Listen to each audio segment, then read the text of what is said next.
If you tired of being broke while working full time, having people tell you what to do all day, telling you when you could take your breaks, asking can you have some of your time back and getting it denied, then this video is for you. These 3 business lessons changed everything for me, especially number 3 that most people don't talk about. A few months ago, I made a YouTube video talking about how I hate my 9 to 5, how I want to quit. I was literally on the verge of a mental breakdown. I was exhausted, working 6 days a week for over a month, and I felt like I would never be able to escape this 9 to 5 rat race. These 3 realizations about business literally changed my mind and helped my bank account a little bit. So let's get right into it. Point 1 is you do not need perfection to start. I started with literally $0 in Canva. I used stuff that my mom got from the thrift store that was already around my house. When I started my Kindle insert business, I did not have to buy much. When I started my first business, I wasted 2+ years planning the perfect business and I didn't even get no orders. I wasted 2+ years and a lot of money planning the perfect business, trying to get the perfect inventory, trying to make sure I have enough inventory, and I bought too much inventory. You do not need perfection to start. You just need to start. My first business, I thought I needed a business plan, a LLC, and a website. I went all out, stocked up on inventory. I still got all that inventory, and that wasn't even something that I was like passionate about to continue it on. It was fun for the moment, but then it started feeling like work. And eventually I gave up on it. I didn't even really push it. I didn't even really get sales off of it. I had a lip gloss business when I first started. I was making this type of lip gloss and I burnt myself out so fast from trying to perfect everything instead of starting messy and learning along the way. With my current Kindle insert business, I made my first $15 by using Canva for free, Pinterest for inspiration, and zero experience. I did not get no LLC. I did not have to go all in just yet. I didn't go all in because I learned from my first business. Perfect is the enemy of profit. Start messy and improve as you go. And that is what I've learned from my first business. That is what I'm implementing in this business right now. Point number 2, your job is funding your business ideas. So instead of seeing your job as the enemy, see it as the investor or see it as the stepping stone. Don't see it as, oh, I'm stuck. See it as something to get you to the next step. And I'm talking to myself right here because this is it's a mindset thing. This is very hard. I do go back and forth with this. If you feel trapped in your job and if you feel like you need to quit, that's when you start saving up. That's when you start using your money to invest in other things that you know you're going to go hard at. So if you do want to quit that job, if you are on the verge of quitting, if you do feel like, okay, it's time for me to go, I need to get out of this place, make sure you have at least 2-3 paychecks saved up. Make sure if that's on your mind right now, start saving your paychecks until you can't take it no more. I still can't stand the thought of working a 9 to 5. It's not necessarily the job. Same for you. It's probably not necessarily the job, but the 9 to 5 where people tell you what to do, telling you have to be here at a certain time, questioning your whereabouts. Don't get me started. This 9 to 5 has paid for my shipping materials. This 9 to 5 has paid for that new printer that I just bought. If you haven't seen that video where I unboxed my new printer and I did like a business vlog, check it out here. Basically, now my paychecks are becoming business investments. I'm moving smarter with my money because I don't know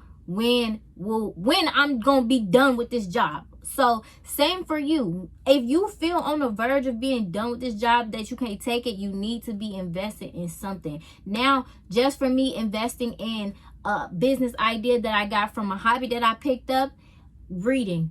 Oh, I want a Kindle. Ooh, I like to decorate my Kindle. That sparked this business idea for me to sell Kindle inserts and then scale it from there. All from that one hobby and me using the money from my 9 to 5, that helped me. Now I could make an extra $75 on the side. If you haven't seen that video, check it out where I talk about what I made from TikTok shop so far. But now I can make an extra $75 on the side because I invested in a business idea that I had from using my 9 to 5, from using that paycheck. Even though I don't want to be there, I'm moving smart. And if you don't want to be there, you have to move smart with your money. You can't just be frivolous and spending it however. And point number 3, the last business realization that many people don't really talk about is small wins build confidence. You might be looking at reels or looking at lavish clips of people's lives feeling like a failure, depending on how old you are, depending on where you are in life, but that's just their high. So when it comes to your small wins and when it comes to your highlights, you need to celebrate every victory. Even the smallest wins that you might not think is a big deal, that you might not think is worth celebrating, is worth celebrating. Because without those small milestones, you won't get to the big milestones. A bunch of small milestones equal one big milestone anyway. So you have to celebrate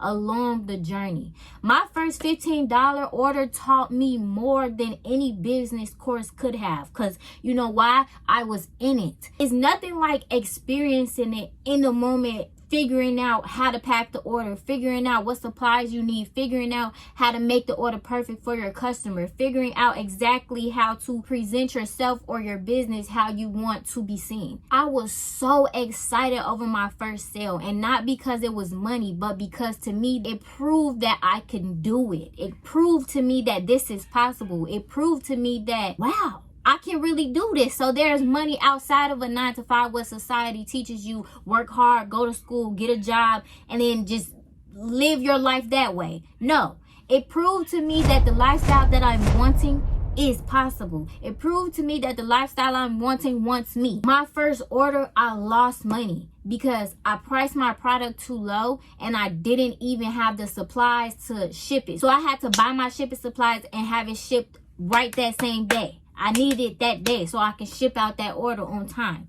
So it was not about the money. It was about proving to myself that I can do it. So stop waiting for the big wins. Stop looking at the big YouTubers. Stop looking at the Instagram girlies. Stop looking at the influencers and thinking like, oh, I'm never going to get there. That's unattainable. Every small win compounds into a big win. Small wins compound into life changes. How do you think they got there? How do you think your favorite influencer got to where they wanted to be? How do you think your favorite YouTuber got to where he or she wants to be? How? And then they still even want more. There's people that they're looking up to. So you got to become the person that people are looking up to by putting your mind to it, celebrating them small victories, and keeping your eye on the prize. Every order, every positive review, every dollar proves that you are capable of more. So give yourself more. Do more for yourself.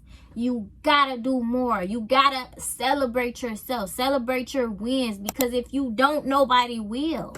Just like when I get to 1,000 subscribers, I'm gonna celebrate that. I'm right now at like 750, 7 something. When I got 500 on TikTok, I celebrated my 500 followers on TikTok. So when I get to 1,000 subscribers on YouTube, I might take myself out to dinner. I'm going to do something nice for myself to celebrate and acknowledge that I hit a milestone that I've been trying to hit for a very long time. When you get there, it doesn't mean that you don't be appreciative of it, because you remember the journey. You remember what it took. It took hard work and dedication. And I'm not saying like hard work, like literal labor. I'm saying like mental. It took you to push through mentally. It took you to have discipline, because motivation can only go so far. It took you to have that discipline. So you have to celebrate yourself. It's like giving a dog treat when they do something good, and then it makes them want to do something good more. You got to celebrate yourself. Celebrate your wins, because without that, you will burn yourself out. You will feel unappreciated, unseen, unheard, and you will just look at this milestone that might be small to you, somebody else looking at it like, whoa, how did you do that? Can you teach me? Yeah, you gotta celebrate. You have to celebrate yourself and your victories out loud. And don't expect everybody to be as happy for you as you are. This is your path. This is your vision. They'll catch up eventually, but you gotta soak in it and enjoy. Just like you soak in sadness, just like you soak in the bad moments, you have to soak in that goodness, okay? You deserve it. I hope these entrepreneur mindset tips inspired you to start your business while you're working full time, so you could be working from home, girl. If you want me to do a video on side hustles for beginners, comment side hustles for beginners down below. Or if you want me to do a video on business mistakes to avoid for beginners. Comment business mistakes to avoid for beginners down low in the comment. Let me know which point resonated with you the most. Comment below. And if you enjoyed this video, make sure you check out this video where I talk about how I made $75 in my first 3 months on TikTok Shop.